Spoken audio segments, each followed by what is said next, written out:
Je viens du Togo, un petit pays de l'Afrique de l'Ouest dirigé par une dictature depuis déjà 50 ans. Dans ce pays, j'ai travaillé en tant que journaliste. Mais le cas du Togo est exceptionnel, car les juges sont corrompus.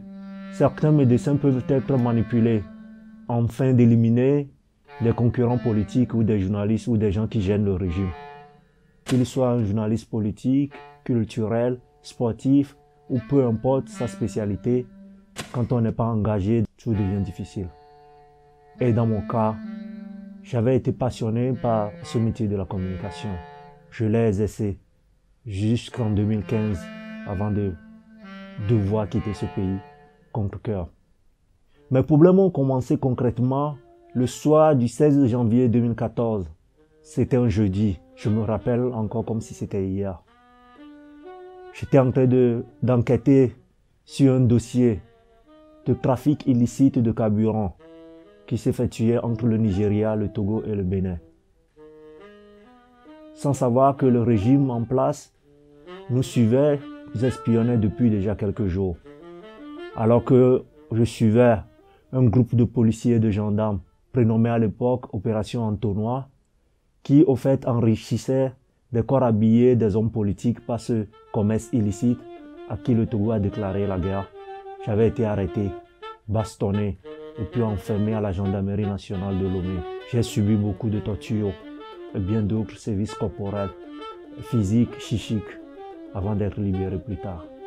Cette histoire n'est que l'une des difficultés que j'ai connues. Il y en a plein d'autres.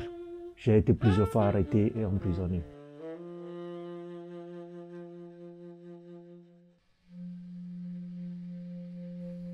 Mais pour cette fois-ci, le régime était obligé de s'excuser. Et le ministre de la Sécurité de l'époque, il a organisé une conférence de presse 2 jours plus tard pour s'excuser. En décembre 2015, j'ai reçu le prix du meilleur journaliste d'investigation catégorie presse écrite. Malheureusement, je ne pouvais pas faire le déplacement pour recevoir mon prix, car j'étais détenu au commissariat central de Lomé. Parce que j'enquêtais par rapport à la corruption concernant un ministre. C'était une situation assez difficile. C'était la dernière que j'ai vécue. J'ai vu fleurir la mort. J'ai vu des militaires entrer chez moi dans l'objectif de m'éliminer.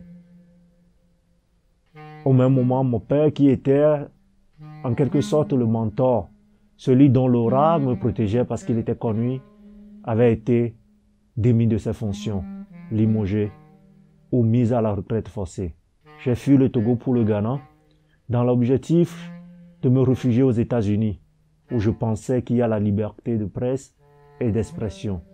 Mais par hasard, de mon voyage qui devait être une transit à Munich, je suis définitivement resté ici en Allemagne. Je suis ici pour combattre un régime.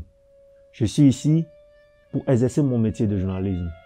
Je pense qu'être journaliste engage une responsabilité, surtout un pays où on connaît assez mal l'Afrique et surtout le Togo.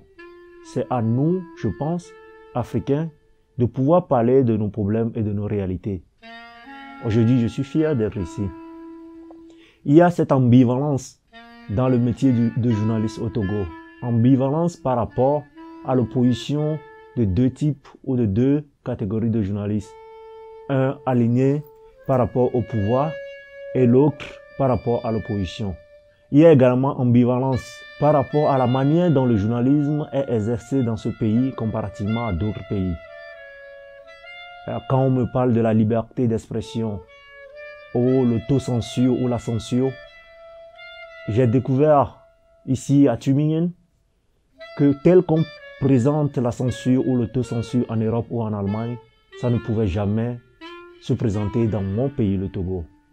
Il va falloir que la presse européenne tente de voir la réalité du continent autrement, avec véracité et avec déontologie. Merci.